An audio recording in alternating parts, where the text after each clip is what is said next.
Assalamu alaikum my dear student, how are you all? Today the topic is common error messages in lab. Question भी बेटा देख लीजिएगा, what are some common error messages in lab, यानी वो कौन कौन से कॉमन एरर हैं, ठीक है, जिनके मैसेजेस जो है वो लैब में शो होते हैं. Here are some common error messages you might see in lab and what they mean. Missing step. First of all क्या है हमारे पास, मिसिंग स्टेप, यानी कोई स्टेप जो है वो मिसिंग कर देना. हमें पता है कि जो लैब में हम लोग जो सीडो कोड यूज़ करते हैं वो सेपरेटली जो है वो लाइंस में राइट किए होते हैं, तो उनमें से कोई एक स्टेप जो है वो मिसिंग कर देना. You probably forget to include an important step in your algorithm, यानी आप अपने जो है वो एल्गोरिथम में कोई भी उसका जो है वो इम्पोर्टेंट स्टेप जो है वो शामिल करना जो है वो शायद भूल जाते हैं.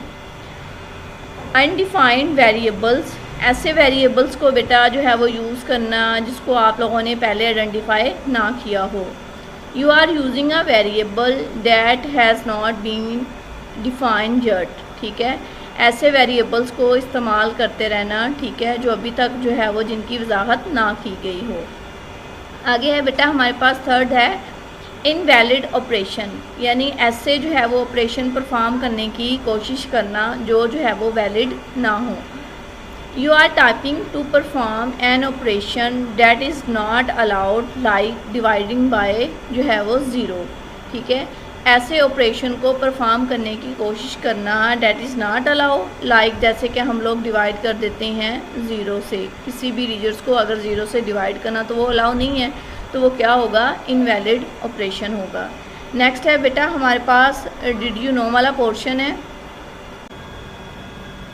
ये बेटा आगे इसका पोर्शन देखिएगा. The term debugging comes from an actually bug or moth that was found causing problems in an early computers.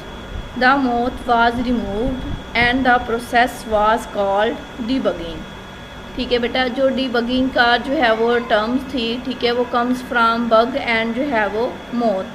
अब ये बेटा मोथ क्या वर्ड होता है, ये बेटा कीड़े को कहा जाता है. अब आप लोग कहेंगे कि हम लोग तो कंप्यूटर जो है वो कंप्यूटर की बुक जो है वो रीड आउट कर रहे हैं और ये जो है वो कीड़े का यहाँ पर जिक्र क्या हो गया. तो बेटा जो अर्ली जो है वो कंप्यूटर्स थे उनमें ये वाली प्रॉब्लम फाइंड आउट हुई थी.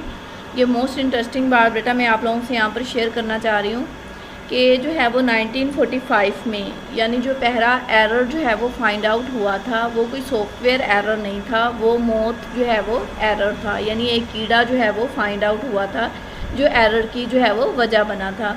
यानी 1945 में जो अर्ली कंप्यूटर्स थे उनकी मशीन में ये जो है वो कीड़ा चला गया था, जिनकी वजह से उनकी मशीन जो है वो फंक्शनली उनका जो है वो करेक्टली परफॉर्म नहीं कर पाई थी. जब उन्होंने उसको ओपन किया था तो वहाँ से ये जो है वो बग यानी जो है वो मोथ, ये कीड़ा जो है वो फाइंड आउट हुआ था. जब उन्होंने इस कीड़े को जो है वो रिमूव कर दिया तो उनकी जो मशीन थी वो सही तरीके से काम करना शुरू हो गई थी.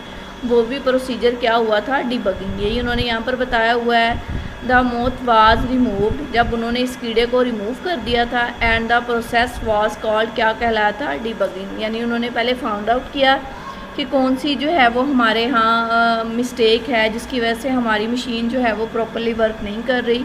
जब उन्होंने उसको ओपन किया था तो उनका जो एरर था वो कोई सॉफ्टवेयर एरर नहीं था, यानी एक कीड़ा जो है वो कीड़े की वजह से उनकी मशीन जो है वो रुक गई थी, वो जो है वो सही तरीके से परफॉर्म नहीं कर पा रही थी. जब उन्होंने उसको ओपन किया था तो ये वाला जो है वो एरर उन्होंने फाइंड आउट किया था और उसके बाद उसको रिमूव कर दिया था. तो वो वाला जो प्रोसीजर होगा वो क्या कहलाएगा, डीबगिंग. ये बेटा आज का हमारा जो है वो यही टॉपिक था, what are some common error messages in lab में. और ये वाला बेटा डू यू नो वाला पोर्शन आप लोगों ने अच्छी तरीके से जो है वो इसको माइंड में रखना है कि ये इसकी जो है वो हिस्ट्री क्या थी. अपना ख्याल रखिएगा. अल्लाह हाफिज़.